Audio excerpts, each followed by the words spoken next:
各位观众朋友，大家好，欢迎收看1月7号 AM 新闻，我是嘉豪。今日发生什么大事代？头先就来报连载。桃园机场群聚感染事件，搁再增加一个清洁人员染病。另外，台北市防疫旅馆有一名，或做是境外病例，经过调查认定是隔壁小话改做本土病例。过年伫咧教啊，今日来报告又搁检出非洲猪瘟，这泰国已经抓到2回，目前甲泰国列做是高风险国家。昨伫新北市的土城有民众的粪扫内面有放加速管啊，伫加粪扫车爆炸，造成清洁队员受伤，这民众爱罚6千，甚至吃官司。新闻一开始，赶紧来关心咱国内疫情消息。讲到桃园机场群聚感染事件，搁再增加一个人确诊，是进前确诊清洁人员的同事。目前已经有4个清洁人员甲一个防疫车队司机确诊，全部拢是突破性感染。另外，台北市防疫旅馆的群聚感染案经过基因定序，这个案171认定是去互隔壁房的旅客传染的，所以改做是本土个案。指挥官陈时中也讲，目前也毋是上界严重的时阵，这考验是拄则要开始，也呼吁民众就要赶紧去注意票。桃园机场规定小话又搁新加一个新冠本土病例，按17266是本国籍50多岁女性，已经做2剂莫德纳疫苗，加进前确诊的按17230、17238、17239是共一个职场清洁人员，佮做伙坐公路线交通车，原定初5要采验，不过初3出现打扫那后无拄好镜头，家己去采验站采检才确诊，CT 值16。原来那辆车子里面就没有名单，里面就没有他，只是他在这几天刚好改了他的一个路线，所以他们在这样的申报上面就有一些不清楚。好，我们再进一步查，他确实是坐这一班车。进前公布台北市中山区某一个防疫旅馆烧话，为美国入境的案16941，加为中国入境的案17181，两个人住烧隔壁，时间完有定塔。经过病毒基因定序发现，两个人拢感染到Delta变异株 ，S 蛋白数列嘛同款，而且最近刚为美国境外移入，发现有相关的报告，所以判定是案16941为何17181，所以将17181改立做本土个案。若是烧话方式，真有可能是天棚的楼棚有空气烧话，也有可能是两个人捌同时间开门摕物件。这2个事实上，据这个目前的了解，大概都有可能，也许是这个传染的可能性了哈。那就这个旅馆本身的话，因为有在环境的调查的时候发现这样的一个问题，所以这一个目前这个有发现问题的这个房间哈，目前都不会再收这个新的房客。桃园机场发现规定烧话已经5个人确诊，互社区的警戒大大增加。但市长表示，即马严格考验才刚开始，请民众赶紧去注疫苗。另外，公费流感疫苗也为7月开始开放，全民会当做。那是不是现在就是一个最严峻的时候？不会，现在严峻的考验刚开始了哈。那请我们的全体的国民哈，还是能够打疫苗的，尽快去打。但市长讲，桃园机场规定小话摊开，毋是无可能。好甲在目前第一科相关接触的采验拢是阴性，不过也是袂当伤放心。另外，也因应境外移入的病例快速增加，初6礼拜4要宣布医疗量能启动计划，会提供防疫计程车司机的隔离衣，并提升装备。记者综合报道。桃园机场发生群聚感染事件，而且今仔日搁再增加一个人确诊。桃园市政府也公布上新的病例行踪，这个病例捌去过一个客运，也有歌友会大卖场，甲内力甲的中华电信服务中心。为着卖互这疫情拖到社区去，疫情指挥中心有伫机场设一个前进指挥所，甲机场的员工、防疫车队，也有清洁人员叫来做采检。伫桃园的社区也有设采检站。不过王必胜表示，目前采检的数量有较少，也呼吁民众就要赶紧来做采检。环保局出动消毒车，沿大卖场外口的街路大规模来消毒，也派人进入室内来清洁消毒，每一个所在拢爱清洁真清气。桃园机场的互相烧话事件，有一名确诊者住伫桃园。最新的疫情调查的卡列，除了大卖场，也去过花友会的场所、市场药局，也有来了中华电信服务中心。去年12月底，也捌坐中立客运甲同客运。相关确诊者捌去过中正市场，陆军化学兵连续2天来进行地毯式的消毒，并且对周边23里的环境来清洁消毒。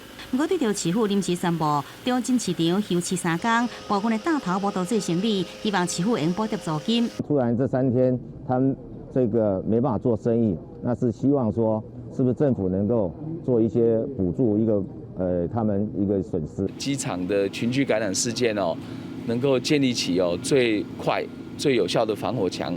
那我也希望民众多配合。那中正市场休市3天，那这段时间请大家戴起口罩。市长郑文灿强调，休市是为了确保大头甲民众的安全，休市会研究是不是补贴租金，即阵以防堵疫情为优先。伫社区已经设置做采检站，其中伫龙公公园的采检站，早起就超过200人来排队检查。是会担心啊。有没有身体不适症状？没有，没有了哈。所以太太也是一样嘛哈。就是因为检查。桃机场互相相互感染，疫情指挥中心已经伫桃机成立前进指挥所，负责统筹防疫的王必胜也到各采检站来了解环境甲量能，确保若是有问题的，用提早甲伊侦测出来。现在看起来数量是比较少一点，这个站我们至少会设到礼拜5，至少那再看需要，再看采检的量，那希望当然希望一切都平安了。除了扩大社区采检的范围，呼吁民众赶紧去采检。另外，在桃园机场方面，也加紧完成机场的员工、防疫的车队，也有清洁公司的员工的检验，人数已经超过2,000人。中央地方在疫情调查、采检拢加紧脚步，机场甲社区的安全拢会兼顾，来避免病毒拓开。记者综合报道。在机场发生群聚感染事件，民众也烦恼讲，这本土疫情敢会搁再压起来呢？即马6都拢要甲这个防疫措施变更较严啊。新北市长侯友宜和台南市长黄伟哲拢呼吁民众讲，在翕相的时阵是上好莫甲喙暗流落来。台北市长郭文德也呼吁讲，若准是会砍入这防疫急速，暂且莫求关。桃园机场群聚感染累计已经5个人确诊，台北市长一日嘛发生防疫旅馆群聚感染，即马年就要到啊。各界烦恼讲，本土疫情恐惊会阁反扩。台北市嘛针对防疫旅馆通风的设备做检查，若无法度改善，就要求退出。台北市长郭文德呼吁，唔通青帮白帮，都甲防疫战绩有关。伊无赞成，卡袂到，就要关夜市啊，关餐厅。现在比5月好很多，为什么？就算现在有破口，但是我们大概有70% 已经打满2剂了，也有一定的保护力，还没有那么差，所以我们还是用医学判断。如果我们撑得住，就先这样。烦恼桃园机场群聚感染扩大，新北市加强防疫，针对新者检疫的措施，10天加4天加7天做伙大亲人，爱伫第14天做公费的采检。新北市长侯友宜嘛呼吁市民伫翕相的时阵，喙暗唔通摕落来。台南市长黄伟哲嘛表示赞成。中央在昨天下令，桃园这个饮食以外都要戴上口罩。相对的，新北市虽然中央没有下令，尤其拍照的时候，人跟人最接触、最近，请把口罩戴上来。宣导民众在接种第3剂，宣导民众在戴好口罩，那不要拍照，即使拍照也不要拔下口罩的这种情况下，再加上防疫旅馆的这个加强查。面对疫情，高雄嘛唔敢大意，负压隔离病房的数量为111间，后礼拜要增加到237间。而且要求机场、港口甲防疫旅馆第一线的防疫人员爱赶紧住第3档。防疫旅馆的工作人员住第2档，若还未满14天，所得做3天爱采检1届。另外，针对甲隔离期满做伙大的亲人，嘛会发予因快筛试剂，全部做体检。也要求立即恢复户外采检站的一些运作。那以因应接下来可能需求上，包含快筛以及转诊转检的需求。新历的1月31就是围炉暝，回国的民众拢希望伫隔离期满了后，会当甲厝内的人团圆。所以伫16进前，等来台湾的人数会达到高峰，边境管控的压力嘛对咧加悬。即卖6都拢有按防疫措施，要来阻挡桃园机场群聚感染的疫情拓开。记者综合报道。伫咧最近，这机场甲防疫旅馆拢发生群聚感染事件，就学者认为讲，这第2档的疫苗注射率应该爱增加到9成，个风险真悬第3档也就爱注到9成，才有机会甲社区感染挡落来。而且也有医生怀疑讲，即寡机场的病例拢是伫咧差不多的时间发病，恐惊抑个其他的稳重传播者到当时也被找到。第2剂0.5 cc。好，来袖子准备。医护人员无用咧甲民众注疫苗，台北市设疫苗注射站随到随做，拜三透早就出现济济排队的人阵，有民众进前要哪咧看，唔敢注疫苗，即个因为烦恼疫情，赶紧来注头一档。其中就有消防人员第二档住满5个月，就随来挂号要住第3档。消防队啊，因为我们通常会跑就是会执行救灾救护啊，接触到一般民众的机会非常的大。最近防疫旅馆甲桃园机场相关的工作人员传出确诊，引起各界关心，讲敢有群聚感染，或者是社区卫团的危机。有学者建议讲，因为世界各国最近疫情加悬。第一线防疫人员会甲回国或者是来台湾的旅客有接触，风险相对较悬。除了国内第2档疫苗注射率上好提悬到9成，注第3档嘛有伊的必要性。尤其是机场、旅馆相关的服务人员，也有做伙大亲人。这个医护人员长照年龄65岁以上的其他高危险群，我们基本上认为他们打疫苗的时间比较早。如果尽快施打第3剂疫苗，达到90% 以上，以及维持基本的这些个人防疫措施以及 NPI， 那么台湾应该是可以挡住今天即使在春节返乡之后的人潮所造成的这样的一个社区的流行感染。学者认为讲，防疫旅馆传出确诊的案件，可能是透过企业家传播，或者是环境感染，要爱扩大检测来确认，防止疫情扩大。若机场这几件确诊的个案，有医师认为讲，因为因发病时间点真晚，真有可能是同一批去画到的。还佫需要做基因定数来确认，追查源头也是关键，才会当避免继续卫团的危机。假设说这个机场里面另外还有别人被感染，那如果这种情况是成立的话，那另外那个隐藏的人是一个风险，因为他其实没有被诊断出来，他自己也不知道他有带病毒，那他就有可能继续传播下去。梅立明表示，这波疫情的观察期至少2礼拜，还佫爱看敢是有新的个案。这波若要完全查落，需要1个月的时间。恐惊今年申请进程也无法度完全解除这个危机。记者综合报道。用台湾这2字伫立陶宛设代表处，却引起中国不满，开始甲立陶宛报复。立陶宛总统最近就讲，同意用台湾这个名设代表处是一个错误。有学者认为讲，这代表立陶宛目前的压力是真大的。那阵咱台湾想要搁再用这个名号去到别个国家设代表处，这困难度恐惊会较增加。咱国去年1月18日，立陶宛设立台湾代表处，这也是咱国在欧洲头一个以台湾为名的外馆。中国对此不满，除了宣布甲立陶宛的外交关系降为大班级，也对立陶宛用经济制裁来报复。立陶宛总统瑙塞达进前受访表示，同意咱国以台湾为名开设代表处是一个错误。立陶宛前总统亚当库斯也表示，承认台湾的代志应该是大国的代志，不是小国来带头。有国内学者分析，立陶宛是半总统制，总统有外交的实权，这反映立陶宛将承受真大压力，可能去找欧盟也是美国这国家的支持跟协助。现在这一次，特别是由美国还有欧盟的一个支持，那当然就是也可能在中国，你可能要给他一个面子了。这件事情可能会继续在协调。找出一个标准。对，不可能，我个人觉得啦，不太可能完全就是照立陶宛想要的。我很坦白的讲。有学者认为，这摆中国对立陶宛施加压力，恐惊未来咱国想要以台湾为名，伫其他国家开设代表处，困难度会提升。可是我们一路被挖，连续被挖了这么多，那我们都没有回应吗？我相信大概在就是说，特别是立陶宛这个风波之后啊，美国大概也看到，就是有些台湾的议题确实是对北京来讲有红线，他比较担心说一个地方有缺口会不会造成各地的突破，那所以他会防守的比较严。学者张志东认为，就算未来台日两国真正出现任何变动，也代表台湾问题已经是国际化，开始予世界各国关注。学者严正生是烦恼，最近包含台美关系提升，加自世界国家对台湾的支持度增加，可能让中国对咱的外交打压更加增加。咱国应该思考可能因应的对策。记者综合报道。过年特别到啊，又有人对外国寄一寡物件入来，有民众偷寄一寡猪肉制品入来到台湾，甚至是有对这个有非洲伫这国家寄入来的。另外，对泰国寄入来的猪肉制品已经掠到2届，而且有检出非洲猪只。台湾即马也甲泰国列做是高风险国家。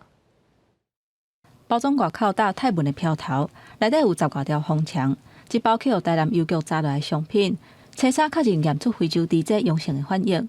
嘛是将去年12月份到达，第二届验出非洲猪这阳性的泰国猪肉制品。咱国已经通报世界动物卫生组织 OIE， 因为泰国是认定家己并不是疫区，咱国会搁一届给提醒这个风险。他是说那家工厂用的猪肉应该是境外，是泰国境外的，他境内有这个制造的这个产品被我们测到非洲猪瘟。那一则是提醒他，就是在他们国家里面是不是也有这样子的风险，要特别留意。台湾已经甲泰国列做是高风险的国家，加强查检的力头。不过，要受民众持续违法，甲猪肉制品炸转来台湾，包括猪皮、哈姆、粿饼，整整无所不至的猪肉制品。目前上济是用包裹寄的，今年查到529件，是去年的2.4倍；用航空货运寄的，是去年的5倍。有人问讲，敢要归去甲买的人，或者是收回的人才发的？我们会来思考，但是挑战度非常大。如果今天是针对收件者去开罚的话，那我如果我就从国外寄一个含有猪肉的邮包给你，那你就被裁罚了。违规的形式一直改变，李克早非法的猪肉制品伫分尸的案件，去年敢若剩47件。农委会指出，即马年就要到啊，为边境阻挡非法的包裹是第一要紧，会加强来稽查。不过嘛要特别提醒国内移工甲新住民，唔通为因故乡做问猪肉甲相关的肉制品，接下来继续抽查市面上的产品，确认感受违法流通。记者综合报道。最近讲到这两个介绍是变真贵，是连续3个月拢一直在起。线卖介绍是对1斤28块起到44块。从法官最近佫发生禽流感，甲25000只的两家灭掉。农委会表示会先加强通路之间的调配，也鼓励业者和这两家加生罐，希望在旧历过年之前，这介绍会当稳定。动物防疫人员全副武装去饲鸡场抬鸡，而且全面做消毒。中华大城甲丰原的饲鸡场，1月初3标出 H5N2 亚型高病原性的禽流感病毒，拢总抬25000只卵鸡，甲46000只土鸡啊。1月3号我们就扑杀了这个大城乡的蛋中鸡哈，那1月4号我们就扑杀了这个花苑乡的土鸡，那总共是扑杀了72439只的这个鸡只，那这些都是因为感染的这个高病原 H5N2 的这个禽流感的这个鸡场。最近这3个月以来，卵的介绍是直直起，即马佫抬25000只卵鸡，民众佫点头拢感觉卵可能会佫起价。28左右到30，现在到38，我们卖到38了，别家还有卖到40几的。台北市农业商业农业工会表示，种一阵仔较寒，卵用生了较少，加上饲料嘛起价，饲鸡的农民是拢第一硬动。因若农委会强调讲，目前鸡卵产地介绍1斤是34块半，因若无包装线卖介绍是44块，会透过通路来调节，全力来维持卵介绍的稳定。我们观察到，最近的一个蛋的那个缺口是在于散装蛋未洗选的部分，所以我们现在在协调，有关于洗选的一个部分，去做一些通路上的调节跟供应的那个品项的一些调整。农委会表示，会加强无共通路的调度。嘛，增加帮助卵鸡生卵相关的措施。5万申请进前，卵的介绍会当维持伫44块左右，来稳定民生的物价。记者综合报道。昨伫新北市的土城有一个民众拼出去的粪扫，这内面是有一支用不了的加速杆仔，结果粪扫车伫甲粪扫起火砸的时阵，却是熊熊爆炸导火，造成2名清洁队员受伤。环保局强调讲，这加速杆仔也个咱用的蚊仔水这的杆仔呢，拢是用高压力的气盘，就爱甲内面的气体拢甲捞好了，若无就会发生这款的情形。目前环保局先甲民众罚6000，而且有可能会食官司。清洁人员接过一大袋粪扫车就要停起来啊！要甲粪扫掉边时阵，所来粪扫车道熊熊爆炸，清出黑光。清洁员赶紧跳车，也毋过有员甲2名清洁人员受着伤。喷了火花，就晃一下很大声。后来消防车、救护车就把他2个带到医院去。导火原因就是涂骹这卡式的加速管，测试部粪扫车开到新北市土城永丰路，穿白衫的查甫人倒粪扫，内底有加速管，内底搁一寡加速，粪扫骑落去，结果爆炸火烧起来，造成清洁人员受伤。这也显示部分民众对粪扫分类的观念是不是也要加强？你今天这样子危险的东西，你直接丢垃圾车的话，它可能碰撞或干嘛之类，如果燃烧起来怎么办？有的人习惯不好，他就没有分类嘛，就随便就上丢垃圾车，他没有想到说他这样会引燃而已。嘉士县砂糖济喷砂内底气的烧起来，知影爱回收的只有一半。戏杀进前也会记得甲内底气完全卸掉，才算讲安全。另外，锂电池、酒精、洗便所这其实危险性也真悬，也拢禁止运入去粪扫车内底。就连米粉这物件，嘛爱透水了后回收。如果没有做好一个回收的部分的话，我们目前依据废弃物清理法的部分的话，我们处1200到6000元的一个罚款。那像现在这个案子的话，因为相对来讲它的情节比较重大，所以我们也会以最重的一个罚款，就6000元这个部分来做处理。无最好资源的回收，环保局表示，依照废弃物清理法，上当罚6000块，提醒民众莫因为一时的无注意去用罚，更加造成灾害甲伤亡。记者综合报道。讲到外面伫咧卖麻鱼饭是愈来愈贵，而且有当时也阁会欠货哦，是因为这个麻仔数量是愈来愈少啊。偏偏咱今年麻仔数量是减少真济，不过即马伫屏东邦寮的海边啊有真济麻仔，即款麻仔拢是对着海流再来到这个所在，一堆民众赶到现场想要掠。有学者认为讲，这麻仔会愈来愈少，应该爱禁止掠伤过济，不过也应该爱联合别个国家做伙来保育，安尼才会有效果。一拍一拍顶，甲海面照甲青冷冷。屏东邦寮民众为着掠麻仔，伫岸边坐几排。邦寮东港沿海即块咧，即几工啊麻仔真济，毋那当地渔民甲民众赶紧掠，连花莲、宜兰这外县市的渔民嘛来抢。邦寮附近海域近几年来少有的盛况啊，也有很多外县市甚至最远从宜兰来的这个捕捞鳗苗的渔船。搬箱将塑胶篓来的麻仔倒出来，即地差不多2700外尾麻仔，收估计是228000外。因为麻仔人工养殖成本真悬，敢若少数实验室会当培育，无法度商业化。养殖业者敢若挖靠掠野生的，所以若是甲掠麻仔期，就会出现渔民烧抢的情形。即几东部渔民同款伫旱风中要掠麻仔，毋过数量真少。现在目前大概是10几尾的鱼苗，一尾85块，大概800-900块吧。其实台湾前2年麻仔掠到的数量，以平均来讲是丰收，今年颠倒是欠收，因为麻仔是惊受海流水的支流，才互屏东伫2019年了后再一次大丰收。鳗苗是从菲律宾走黑潮来台湾的，来台湾之后黑潮分成2路，一路是主流是从台湾东部过，一直到日本去。台湾海峡那里还有一个支流，有时候就会走切进来的比较多，就会造成那个屏东那里苗多。不过，大家抢掠也引起掠伤济问题，掠伤济只是长期存在问题。不过，东亚掠麻仔的国家除了台湾，也有中国、日本、韩国，想要阻止这种问题，恐惊所有掠的国家拢爱做阵保育，才有法度真正有效果。记者综合报道。南韩伫去年底特赦前总统朴槿惠，今仔日台南市议会临时会也提案，希望会当比较南韩特赦前总统陈水扁。国民党无党籍时代力量也拢有议员出来赞声，认为安尼做会当化解政治对立。不过总统府是无明确表态，敢若强调大家拢关心陈水扁的健康，也希望伊会当早一日恢复健康。好，谢谢。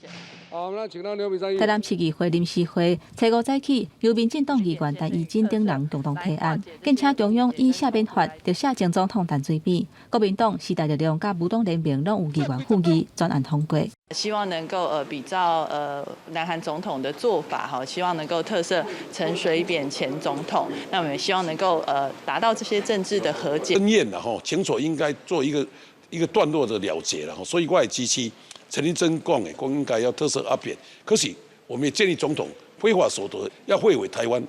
提案的议员希望透过安尼做，会当化解政治的对立。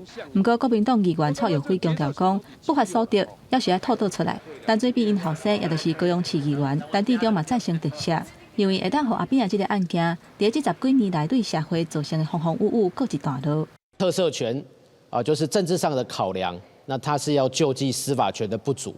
所以扁案或许也是一个时候让他可以告一段落。陈志忠讲，陈水扁虽然保外就医，这年来身心是受尽苦楚，若是特赦，一定对健康有所帮助。不过总统府无明确表态，敢若回应讲，大家拢真关心陈水扁的健康，上较重要的是确保伊有得到救济的照护，早日恢复健康。有时候，同志比敌人更可怕。我嘛相信，咱蔡总统绝对有伊的管道、伊的考虑。陈水扁伫2008年卸任了后，涉嫌食钱甲国务机要费的案件去互收押禁见，成做中华民国历史上头一个互收押卸任的总统。后来因为龙潭洗钱案、甲买土地等等的案件定刑，判20年。入监了后，伫2015年1月份保外就医到达。目前伊分尸顶还阁判5条案件，毋过拢因为陈水扁健康的问题，去互法院裁定庭审。也若台南市议会提案通过这件代志，接续还阁送到中央来审核。毋过行政院回应讲，这些是属于总统的职权，行政院无方便发言。记者综合报道。在观众朋友来看国际新闻，讲到这个 Omicron 变种病毒，初三伫美国造成100万人以上的确诊数量。不过，美国总统拜登却认为，目前还未达到这个警戒地步，只要民众赶紧去注这第2档甲第3档的疫苗，就确别变做是重症啊。另外，美国政府也加倍采购治疗武汉肺炎的口服药。全美国的台检站来检测的人真是叉。为北边的麻州到南边的波多黎各的土地，空袭机翕到的拢是排队排到落长的画面。美国 Omicron 当地的军家，确诊的人数阁创下新高。根据约翰霍普金斯大学的统计，美国初三通报超过108万例确诊，创下过一天的新高。根据美国疾病管制预防中心的资料显示，这礼拜新增加确诊的病例当中，去为着变种病毒 Omicron 的占95%。进前主要卫团的 Delta 病毒，敢若占4.6%。也若纽约西州确诊大院的人数，一礼拜内增加76%，是从2020年5月份以来上济。州长莫菲讲，Omicron 的疫情袂输是海啸共款。总统拜登表示，大家爱关注 Omicron 的疫情，不过还未到警戒的程度。伊强调讲，民众应该爱注疫苗，还有追加的加强射。政府嘛采购翡翠药厂新型抗病毒的口服药啊。We have booster shots for the whole nation. Okay. You can still get COVID, but it's highly unlikely, very unlikely that you become seriously ill. Today, I'm directing my team to work with Pfizer to double our order from 10 million to 20 million treatment courses to be delivered in the months ahead. We may need even more. 世卫组织表示，有愈来愈侪证据显示，Omicron主要是影响等呼吸道，甲之前的病毒来比，症状是加较轻。不过因为传染力是更较强。按算真紧就会加做世界各地主要卫团的病毒株，对疫苗注射率较低的所在，恐惊会造成威胁。We are seeing more and more studies pointing out that Omicron is infecting the upper part of the body, unlike other ones, the lung, who has been causing severe pneumonia. It can be a good news, but we really require more studies to prove that. 不过，世卫欧洲区新冠事件负责人史莫伍德嘛警告讲，病毒还阁伫咧快速变种的阶段，我们看透了愈侪，病毒的复制嘛愈侪，更较有可能致使新的变种病毒出现。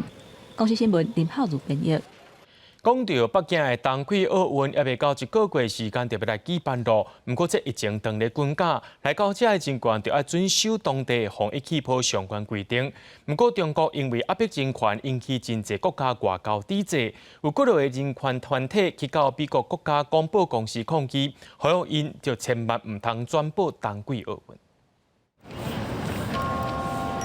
北京冬季奥运后个月初4举行，这个城市是全球头一个举办过夏季奥运、搁办冬季奥运的所在。在北京的市民、学生甲职工拢真期待。这次冬奥我一共会有109枚金牌。不过，全球要3000个运动员甲代表团的成员，所落来只要入境中国，就会进入防疫气泡的模式。所有参加的人员拢爱完整注过疫苗，大家拢爱做体检，随时爱挂喙安，连交通工具拢甲一般的民众分开。主场馆外口嘛有架围闸，四界拢有防疫警语。中国虽然有答应讲要开放观众入场，不过人数偌济也无清楚。发行社指出，这是从疫情发生以来大规模运动比赛限制上济一届。很多人都想买票来看那个冬奥会，但是由于疫情原因嘛，所以可能没办法实现。北京当局按算利用冬奥，甲全球团结起来来对抗疫情。不过进程一直有争议，两届大满贯双打球票批水，已经要3礼拜拢无消无息。中国人权的记录无好，测试迄天包括香港、西内脏、维吾尔人等等几个人权组织，呼吁美国国家广播公司 NBC 放弃转播。顶个月，美国就以成功的反对外交，澳洲、英国甲加拿大同款嘛，得咧安尼做。中国是警告因莫阁插这个话题。全球疫情要小媒体，所地举办比赛是白卡白手，西安封锁要2礼拜。新的变种病毒 Omicron 是互人提心吊胆。这个冰球联盟 NHL 确定无要参加。另外，大会嘛答应讲，这届会是绿色、巨响、开放，连一个冬季奥运。不过，传团是质疑讲，这敢若是话好听的尔，因为中国官人称赞会有防备用药。公司新闻550编译。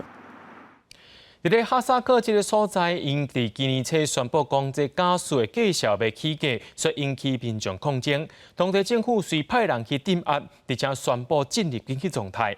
虽然政府落尾是无起价，这内阁成员也落台负责。这个抗争也更加代表着这少年人是对这款老板呢，认为因拢甲资源占掉的愤怒。联邦警察持续发射催泪瓦斯甲震撼弹，想要赶走伫上大城市阿拉木图的抗争民众。因为不满哈萨克政府宣布，为2022年元旦开始，要将民生必需品的液化石油气价销调悬1倍，为原本每公升60哈萨克币调悬到120，大阵民众感觉生活会真受影响。所以，为西部山油区的曼吉斯套州一直串联到经济首都阿拉木图，上期民众想要走入市长办公室，警方开始大规模抓人。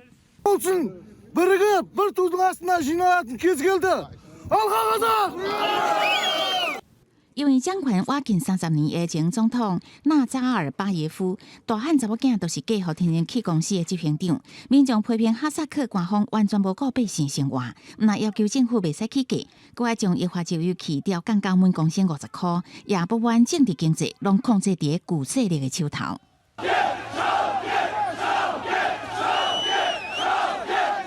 现任总统托卡耶夫初时呼吁民众冷静，也批准内阁请辞，佮同意调降液化石油气的价销。不过，为了防止进一步动乱，也宣布初5开始，阿拉木图甲曼吉斯套州进入紧急状态2礼拜，佮实施宵禁。哈萨克长期一党控制，准讲前总统纳扎尔巴耶夫因为2019年请辞，2020年总统大选无反对党参选，互伊指定的托卡耶夫顺利当选。81岁的纳扎尔巴耶夫即马还阁担任国安会主席，伫幕后控制政局。这届表面上是不满人员计销调悬，不过背后稳重少年人对哈萨克古政治的控诉。公司新闻景元庆编译。北韩伫咧初5早起进行飞弹试射，根据日本甲南韩的情报显示，讲这飞弹是伫咧北韩内面向东海顶面发射，落尾落伫日本的经济海域以外。针对着这款的动作，日本首相岸田文雄表示遗憾。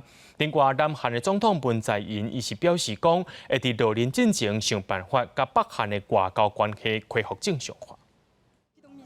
2020年打开始，北韩又搁试射飞弹。初5早起，台湾的7:07分，北韩伫内陆地区向着东海发射一粒飞弹。日本防卫省认为，这粒飞弹飞差不多500公里，落伫日本经济海峡外口。对此，日本首相岸田文雄是紧急召开会议，要求所知资讯。昨年来、北朝鮮が連続してミサイルを発射しているということ、これは誠に遺憾なことであります。情報収集、分析に全力を挙げ、国民の皆様に対して迅速的確な情報提供を行うこと。日南韓上實行召開國家安保常委會的緊急會議，討論應對北韓的行為。雖然南韓總統文在寅因為去參加韓朝跨境鐵軌路的東海線江陵到池頂路段的動工儀式，無參加會議。不過早佇初3的新年致辭，伊就向國民承諾，會佇5月任期結束之前，盡量突破甲北韓的外交問題。 정부는 기회가 된다면 마지막까지 남북관계 정상화와 되돌릴 수 없는 평화의 길을 모색할 것이며 다음 정부에서도 대화의 노력이 이어지길 바랍니다. 虽然有部分南韩专家认为，这个飞弹试射有可能是北韩当季军事训练的一部分，不过日本媒体分析，北韩为2019年5月敌人天皇济大位以来，已经发射超过40粒的飞弹。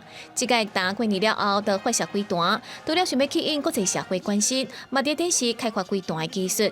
北韩领导人金正恩要伫顶个月劳动党市长全会的时阵，指出强调会继续开发有威力的军武，而且伫国防5年的计划内底，甲美国看作是上大敌人，要求加强核武甲飞弹开发能力，所以未来试射飞弹的行为有可能会继续发生。国际新闻台是唐平玉。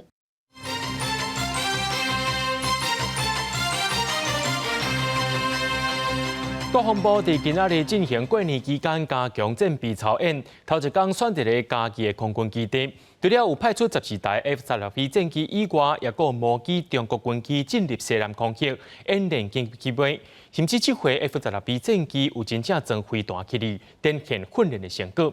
甚至有飞行官证实讲，捌使到 F-16战机去甲中国的战机砸落来，引起众人关注。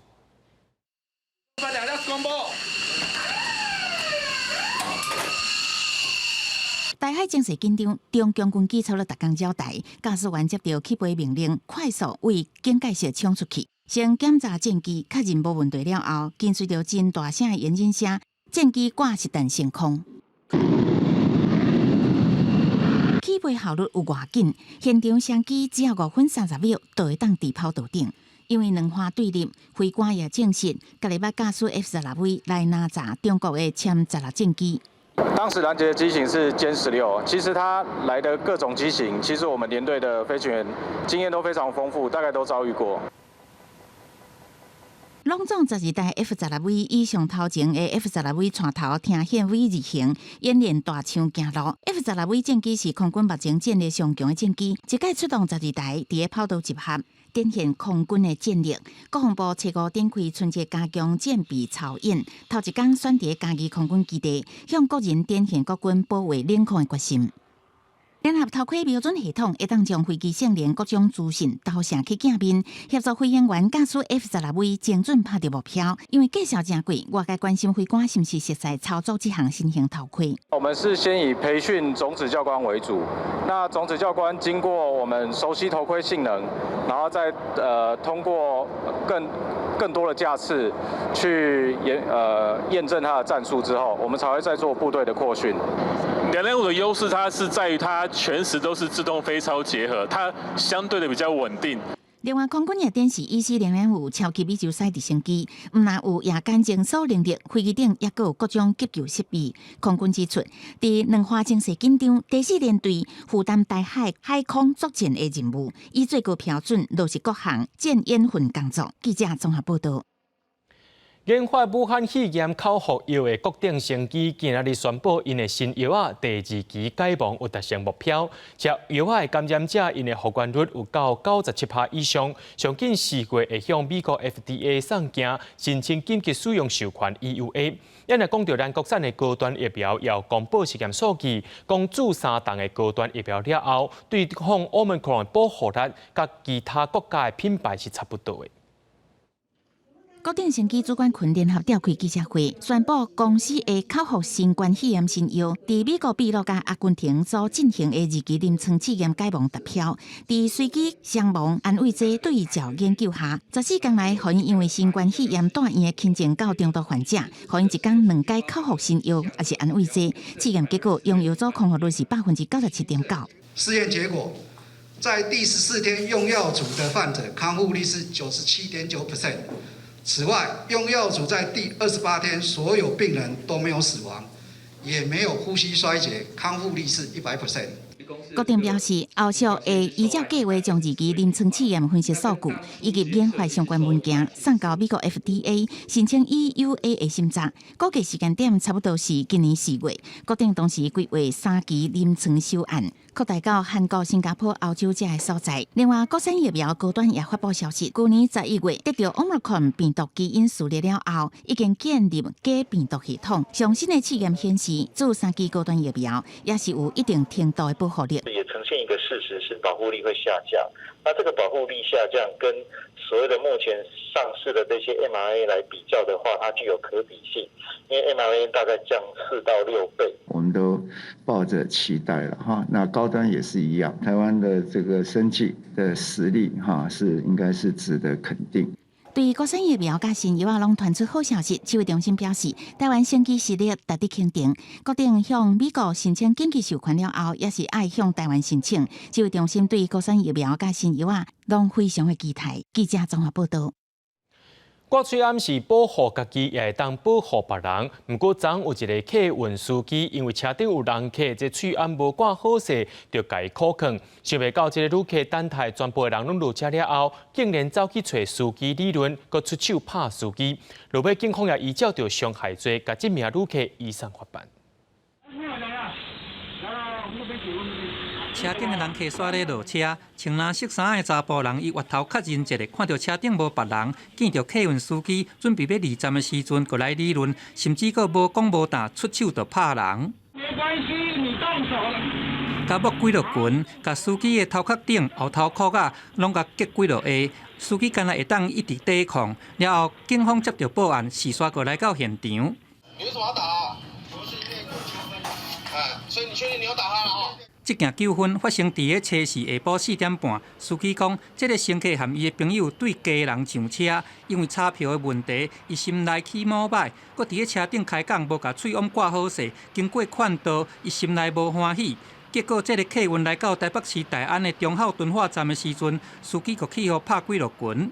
我有提醒他们戴口罩啊，这个走到这个先生就好像就对我产生不满了。第一次遇到，然后看以前的金山同仁看了好多次。客运司机的头壳、颔管，还有目睭拢有受伤，嘛有可能会乌青结血。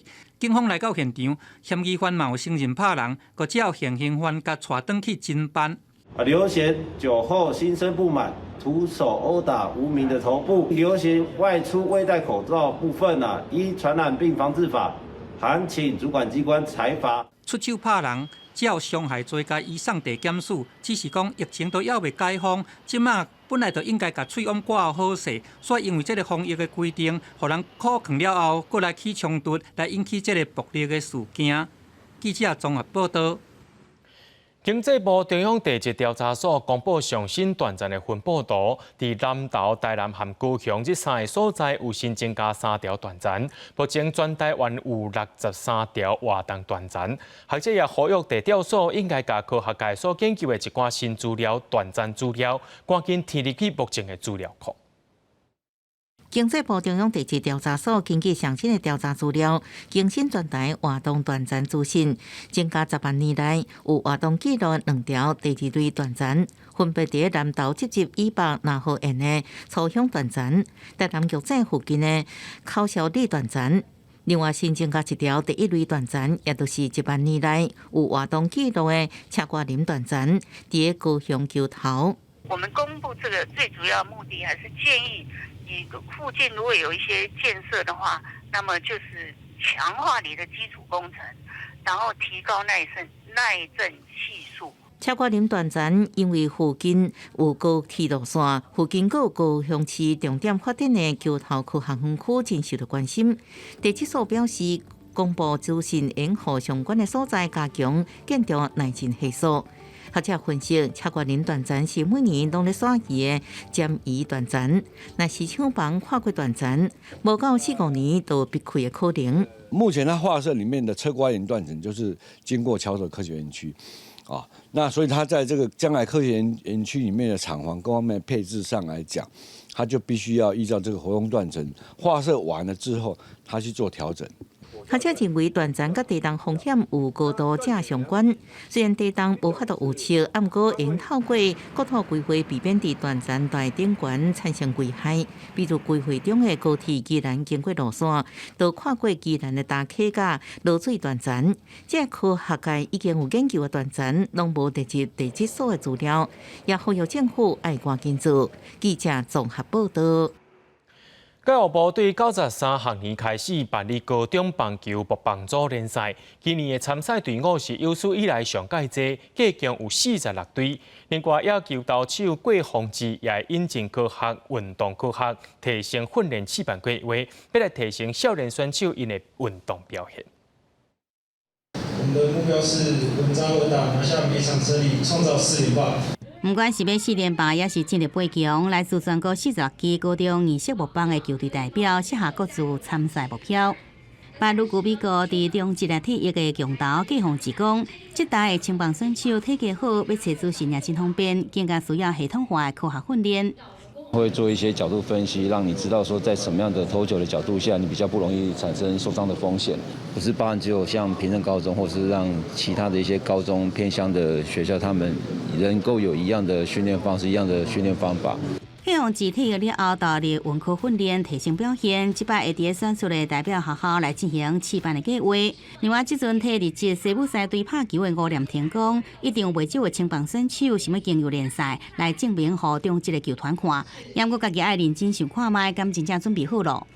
因为能进职棒就是少数人嘛，高中能进去的，那我觉得准备个1-2年，去大学磨练1-2年，再进职棒也不迟。那觉得自己真的有机会进去闯闯也不错，对，我是建议是自己准备好再进去会比较好。吴念婷日本高中毕业了后，投入到6年名的选手受到注意，不过无适应，敢若待5天就决定继续去读册。2015年才加盟西武狮队，伊用家己的经验，也佮看到这2年中职的60人的名单，建议免着急18岁就进入职棒。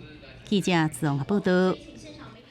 伫咧新竹关西有一间土地公庙啊，这内面的土地公是少年选去互人摕宝头迫害。毋但安尼生伫200公尺外，也有一间义民庙，这内面的金身也去互人用宝头迫甲吊伤。民众认为讲安尼死做实在是伤过恶极。监视器翕到这个查甫人看起来无个样，后一秒竟然举宝头就对身上扑落去，身上的头顶明显起一角。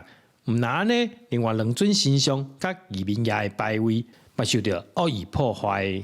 3尊神像，还有一个义民爷牌位，总共4个。这个神像被斧头砍过的，都是要重做。很可恶，现在已经也侦查不公开了。现在我们据我的了解，是我们本地人。这间在地有100年历史的义民庙，是民众常常来参拜的信用中心。去年11月，有人挑工破坏，想不到200公尺以外土地公庙，也发生同款的代志。要换新的啦。今天我那个土地公很重啊，我们先砍竹子来，明天要先把它伸到桌子上，不能在地上。警方接到报案，已经对监视器画面锁定对象，通知有相关的人到案说明2间庙敢是同一个人犯案。目前需要搁再背后清。记者对君和新竹报道。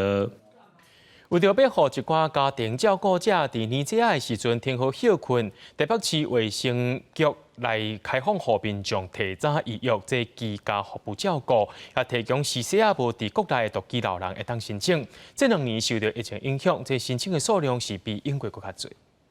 都休息啊，你那个就是家人春节期间会不会来帮忙？打电话确认独居老人年节时敢有照顾的需要，过底就要过年，台北市居家服务的合作单位红十字会条件有时大无时细，通照顾，特别先关心。像最近不是有报那个染疫的问题嘛，那就有服务对象会有认为说，那还是今年也不要回来好了这样子。红十字会表示，除了孤单起来老人需要有人照顾，为着要互厝内有60个岁以上失智失能长辈家庭照顾者，伫年节时通休喘。伊嘛有提供年节医药的基础照顾，这2档因为疫情，医药的家庭有较侪。以红十字会来讲，普通时一个月大约服务100个的案，年节时差不多剩4成会申请。今年受到疫情加检疫期间缩长，一寡时势伫国外的时代，需要有人照顾的情形就变多。可能会提升到原本4成嘛，可能提升到大概5-6成的部分这样子。那这个预约的部分，其实我们希望说尽早哈，那最好是在1月10号以前就可以拨打这个电话来预约。台北市卫生局表示，根据过去边境申请的案量，差不多落伫2000件左右，民众只要卡1966预约，因拢会尽量安排。另外，红十字会嘛表示，考量年节能力，会留8成居服员来服务民众，薪水嘛照劳基法来支付。记者陈雅文曾派文台北报道。屏东的特殊大队训练基地有全台湾唯一陆海空搜救无共款状况的模拟场地。为着要加强屏东的救灾资源，西亚会含在地宗教团体最近就寄付1台水灵车予消防局。搜救人员自直升机顶悬慢慢降落地面，将救援的对象吊上直升机送医。这是屏东的特殊大队，当日展现因利用乌鹰直升机进行立体全面救灾的能力。为了我们特搜人员在地理救灾，在各项的技术人在跟机组人员能更纯熟的去搭配，因为未来我们在救灾面对到更多的立体灾害上，我们可以更精准的做到我们该有的技术。伫屏东县中治乡的特殊大队训练基地，除了有基本的火灾、建筑物放弃等等的无机现场，也佫有训练畅水救援的知影。因应培养嘛排尾事故所设置的火车救援场，也佫有空中搜救直升机的轻机坪，加强特殊大队上山落海、侵入事故现场抢救生命的能力。为着小挺第一线的救灾人员，西仔花甲电兴的公庙也同齐来寄付一台消防水车，予屏东消防局。感恩呢，在这么多慈善团体或是公益团体给予我们这么多的协助。屏东县长潘bình安大力感谢民间行善捐助，希望透过愈周全的救灾训练甲设备，会当减少灾害危害，嘛希望这摆的捐助会当引起民间愈侪支持。记者综合报道。台湾的农村老化是真严重，不过也有一寡少年人愿意投入，带观众朋友来去到南投草屯，看一个少年农民利用科技的方式，种出有产销履历、有品牌香瓜仔。有人讲香瓜仔是日本人上愿意开钱买的水果，也因为有香气十足，甜分有够，大人囡仔拢介意。伫南投草屯，即马也有生产一种外皮有青色灯点的香瓜仔，听讲甜度上悬有到17度。可是白色的比较特殊，它吃起来是有一种那种人参的味道，对，非常特别。然后你冰过冰箱之后，它冰冰凉凉的，它的甜度会再提高，然后口感会很细致，有点像那种雪梨吃那个梨子的那一种口感。果肉非常的软，然后储藏寿命长，然后它的种植也比较容易。这款新品种的香瓜仔，或做斑比香瓜仔，目前主要拢是一寡青年农民伫咧种植。因毋但有对农业科系毕业，也会当甲技术学术基础扎转来农村，而且也会当透过数据分析，针对无共品种的作物，找出稳定生产的关键。我们都会找这些的博士呢来做一个这样子的一个技术性的辅导。我们是希望说，他们的作物在作物栽培上面可以更为精进。有很多的品种改良的支持，以及后来的这个保险的协助，所以现在越来越多的年轻人来投入农业的行列。台湾的水果是世界排有顶的，除了有青年农民回乡投入农业，生产高品质的水果，当然也爱有民众的支持。伫每一个季节食到上着时的水果，就是甲农民上界大的支持。记者综合报道。明仔载天气是好也是歹，做伙来看预报，您就知。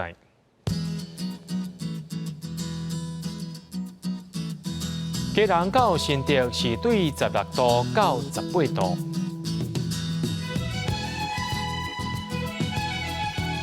苗栗到云林对16度到23度，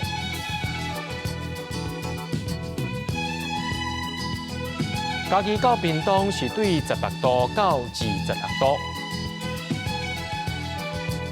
宜兰花莲台东对17度到23度，天后金门马祖对11度到20度，也有未来3天气象。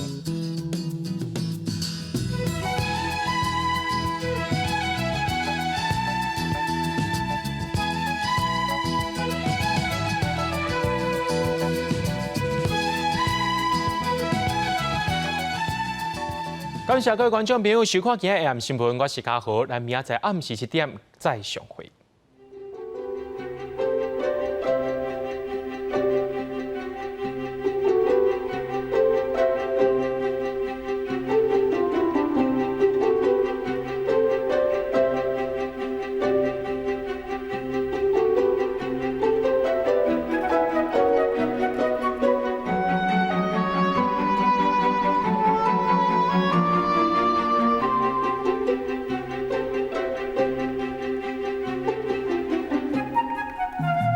Thank you.